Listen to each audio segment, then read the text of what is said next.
You're somebody who wants to be a better manager. You're somebody who knows that you've got more to give. You're someone who knows that you can help your team. You can unleash potential. You can realize potential in your organization. Thanks for joining us. I'm Kobe Simmet, back here again at Best Practice TV. We're trying a different format today.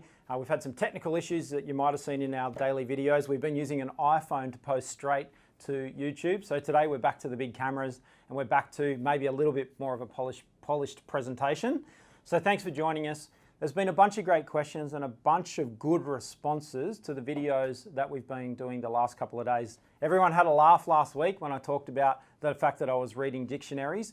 This week, I'm making my way through some sales training books. So looking at a particular book, Sell or Be Sold by Grant Cardone. I can highly recommend that. I'm only about 3/4 of the way through. It's Monday, so I've made a big head start on what I'm doing from a professional development. But what I thought I'd talk to you guys about today is something that seemed to resonate with everybody last week, which was how to be a better manager. Now, there's a bunch of different management books I've read over the years, and I think that probably from a management perspective, either you're the owner and leader or an entrepreneur in an organization, or you're a manager working for the organization. Now, whether you have a team or not, I think these principles still apply. Now, it's going to sound a bit crazy, but I would highly recommend that everybody look into doing some sales training. And while that might sound dodgy or a bit greasy to you, I guess the principle is about a highly professional, good quality salesperson matches the products and services of an organization to the needs of a consumer. So ultimately what a good quality, highly professional salesperson is going to do is help with those solutions. So they're going to help the customer to understand their problem, and then they're going to provide solutions to that problem, and then there's going to be a close on a commercial transaction. So the customer is exchanging money for a solution to their problem. Now, when money is exchanged but no problem is solved, and that's when you're going to maybe feel buyer's remorse or a little bit violated. Now, the same applies with projects, and the same applies with you being a manager.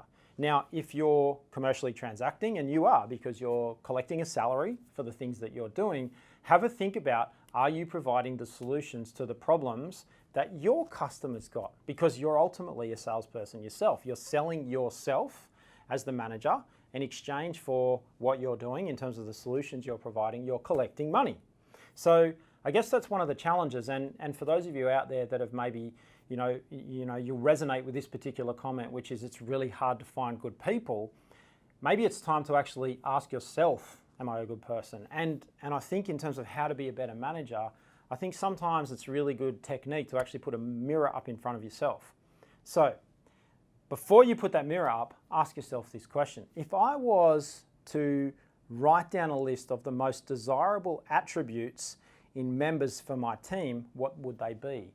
So grab yourself a sheet of paper, a blank sheet of paper, and write a list. Maybe write the top 10 things, the desirable attributes of members of your team. Highly productive person, motivated self-starter, professional, always doing professional development, always maybe professionally presented, good linguistics, a highly skilled communicator. So have a think about the ideal person that you want to work for you on your team. Have you got it? Okay, now here's the challenge. Here's where the mirror comes up. Now, what type of manager does that person expect? Sound interesting? So if you were the person that is all of those ideal attributes, what type of person do they expect you to be as a manager? A good communicator, not irrational, not emotional, always developing, always coaching and mentoring and teaching. So if you think up a level in your organization, think up to your manager, what are the 10 things that you expect of your manager? And this self-audit of how to be a better manager, I think, is quite challenging. It certainly was for me when I sat down and I wrote, what are my ideals? What are the ideals for people that come to work here at Best Practice? And then I went, oh my God, those ideal people, am I the 5-star version of the situation? And I tell you what, I am working really hard right now to be a much, much better manager, and my team will see that right now I'm working the hardest that I've ever worked, the most efficient that I can, to be emotionally resilient, highly trained, highly skilled, always learning, well connected, networked, so that my team can have the best opportunity for advancing their careers possible. So that's my wrap for today. It's my quick top tip and trick. I'd like you to take some time out, maybe to actually pause this video, go back to the beginning and re-watch it, because I think this is something we want to explore a little bit further here at Best Practice around how to be a better manager. And I think the point is, this really good little trick in summary is actually saying, okay, what do I expect? What do I want? What are the attributes? What's my wish list? My list of 10 or 20 or 30 things for the desirable employees and staff and members of my team. And then say, right, if I was that person, what would I expect in my manager? And that's your list. That's your to-dos for being a better manager for your team. Okay, if you're loving these videos, smash that like button because that gives me some feedback. If you want some comments, if you want some, some messages back to you, if you've got questions, jump into the comments below, make your comments, and I see all of those in our YouTube inbox. YouTube's nice enough to give us this amazing inbox that's got all of the comments in one place, and I'll reply to your comments. So if you've got any questions, hit the comments, write the question, hit the subscribe button. So if you're not a subscriber to the Best Practice YouTube channel and you've stumbled across this video, get yourself your Gmail account or get yourself your Google account so you can hit that subscribe button, turn on your notifications so you get all of our relevant, timely, and live information that's coming out of Best Practice. If you want to reach me directly and personally, the best place to do that is on LinkedIn. You can get me at Kobe Simat on LinkedIn. Now, what's really interesting about this is if you want some personal advice, if you've got some questions, you've got some tips and tricks, or even suggestions, recommendations for videos that you want me to shoot, then send me a direct message on LinkedIn. It'll come straight through to the iPhone that's right here on the table, and I'll get your message. I get thousands and thousands of those messages, and it's fantastic that I can help you.